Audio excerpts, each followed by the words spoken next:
Selamat pagi, salam sejahtera. Ada orang tanya, apa jadi selepas Najib mungkin tak dapat pengampunan diraja kerana hampir keseluruhan pemerhati politik, juga pengulas-pengulas politik, penganalisis politik, pemerhati politik, bahkan bekas hakim negara, bekas ketua peguam negara, banyak bekas, bahkan ada juga yang ketua hakim di era Barisan Nasional memberi bayangan bahawa Najib bakal tidak akan dapat pengampunan dalam masa yang terdekat.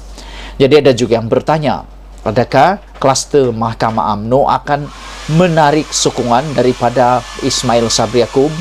Adakah dengan kejadian ataupun perkembangan terkini ini akan ada potensi Ismail Sabri Yaakob meletakkan jawatan kerana dipaksa atau terpaksa apabila sokongan terhadapnya ditarik oleh UMNO sendiri? Adakah Ismail Sabri Yaakob akan dipecat dan akan terpaksa meninggalkan tugasnya? Jom ikuti ulasan ini supaya anda mengerti apa yang sedang berlaku. Titah agung tentang keadilan dan pengampunan umpama air sejuk dari pergunungan. Itu adalah tajuk ulasan hari ini. Di sebalik riuh rendah ramai orang gahira bercakap mengenai pengampunan Najib Razak, titah yang di Pertuan Agong Al-Sultan Abdullah Riyatuddin Al-Mustafa Billah Shah ketika merasmikan Kompleks Mahkamah Syariah Negeri Pahang di Kuantan Isnin lalu, bolehlah diibaratkan seperti curahan air ketika musim panas yang dapat menyejukkan seluruh jiwa yang sedang keresahan. Titah baginda tiada sebarang keistimewaan atau pengecualian kepada pihak yang melakukan kesalahan dari segi keadilan. Al-Sultan Abdullah seterusnya bertitah, ketegasan prinsip keadilan Islam juga tidak membenarkan sebarang ketidakadilan kepada sesiapapun termasuk pihak yang tidak disenangi. Undang-undang hanya memiliki satu bahasa, satu prinsip, satu hukuman dan satu aplikasi kepada sesiapapun. Keadilan yang diamalkan tanpa memilih kasih berjaya mengangkat martabat Islam pada zaman Rasulullah. Prinsip keadilan yang telus dan terbuka turut berjaya membangunkan masyarakat yang adil, saksama, makmur dan sejahtera. Titah baginda lagi. Al-Sultan Abdullah turut bertitah, kuasa menghukum dan memberikan pengampunan juga tidak wajar digunakan sewenang-wenangnya kerana ia bakal dipertanggungjawabkan kelak.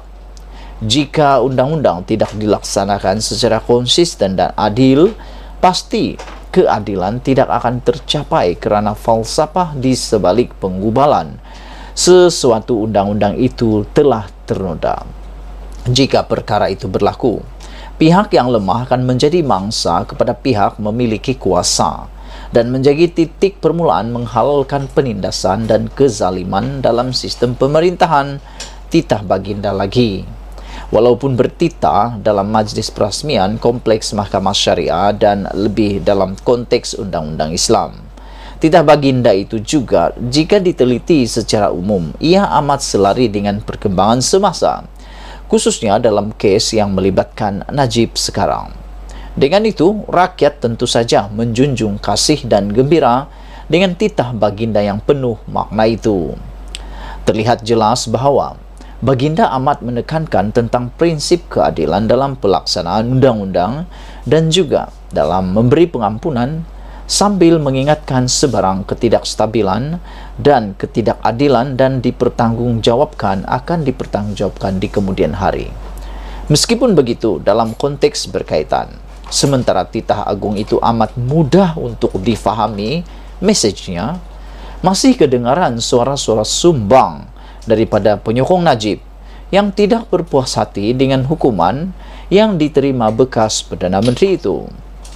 Terdengar berbagai ancaman, antaranya untuk memecat Perdana Menteri Ismail Sabri Yaakob sebagai ahli UMNO dan gesaan ahli-ahli Parlimen UMNO segera menarik sokongan terhadap kerajaan. Tujuan semua itu tidak lain adalah untuk mencetuskan ketidakstabilan dan huru-hara. Seterusnya diharapkan agar PRU 15 diadakan dengan segera sebagai jalan penyelesaiannya. Ternampak di sini, matlamat menjatuhkan kerajaan dan menukar Perdana Menteri adalah bersifat kepentingan pribadi, yaitu melepaskan seseorang dalam kadar segera daripada penjara dan bukan untuk menyelamatkan masa depan negara. Ketika ini, semua orang sedar mengadakan pilihan raya bukanlah waktu yang sesuai kerana pelbagai masalah dan hambatan sedang menggunung, menyesakkan nafas kehidupan rakyat. Rakyat mahu kehidupan dan makanan, bukan ingin turun mengundi serta menukar kerajaan. Dengan sedemikian, jika penarikan sokongan atau pemecatan kepada Perdana Menteri dilakukan oleh kluster tertentu dalam UMNO, ada baiknya jika Agong kekal mengutamakan kestabilan dalam negara dan mengisytiharkan darurat sebagai jalan penyelesaian sementara sehingga tiba waktu yang sesuai untuk PRU 15 diadakan. Agong selama ini telah terbukti memiliki kebijaksanaan dalam mendepani beberapa krisis politik dalam negara, dan sebagaimana semua keputusan baginda disokong oleh rakyat jelata, jika darurat diisytiharkan juga, rakyat pastinya juga tidak berbalah bagi menyokong dan berdiri bersama baginda. Aku nak ulas tentang jika penarikan sokongan atau pemecatan kepada Perdana Menteri dilakukan oleh kluster mahkamah tertentu dalam UMNO, ada baiknya jika Agong kekal mengutamakan kestabilan dalam negara dan mengisytiharkan darurat.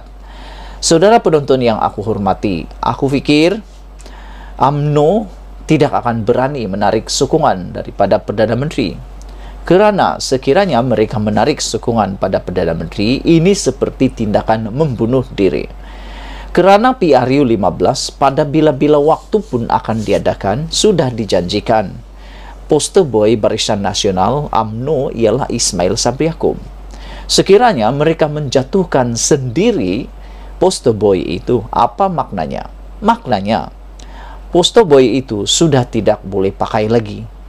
Makna katanya, sekiranya PRU diadakan pada bila-bila masa, poster boy yaitu Ismail Sabri Yaakob sudah kalah sebelum bertanding. Jadi aku fikir tidak mungkin kluster mahkamah maupun kluster-kluster lain berani menarik sokongan ataupun memecat Ismail Sabri Yaakob.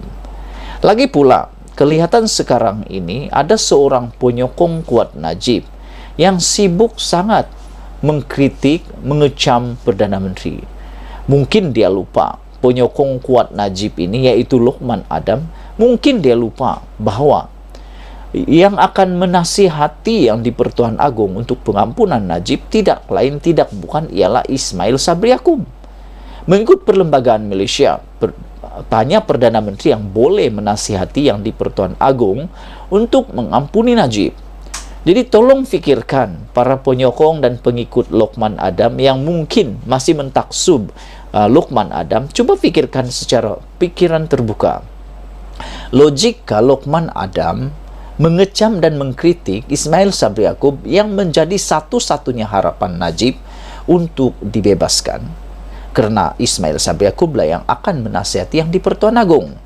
Sekiranya tindakan melulu, tindakan berterusan Lokman Adam mengkritik, menghentam, bahkan memburuk-burukkan nama Perdana Menteri Ismail Sabri Yaakob ini berterusan, adakah kemungkinan Ismail Sabri Yaakob akan menjadi berlembut pula menasihati yang di-Pertuan Agong? Aku fikir tindakan Lokman Adam ini perlulah dihentikan terlebih dahulu, supaya Ismail Sabri Yaakob mempunyai, mungkin mendapat hidayah untuk menasihati yang di-Pertuan Agong bagi mengampuni Najib.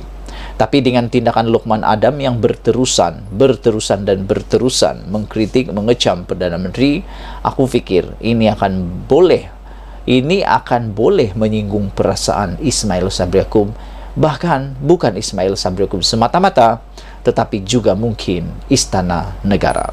Sebelum kita berpisah, sila tinggalkan komen anda, sila tekan butang subscribe. Malaysia kita punya, kita juga sama-sama cintai Malaysiaku. Kita jumpa lagi. Bye-bye.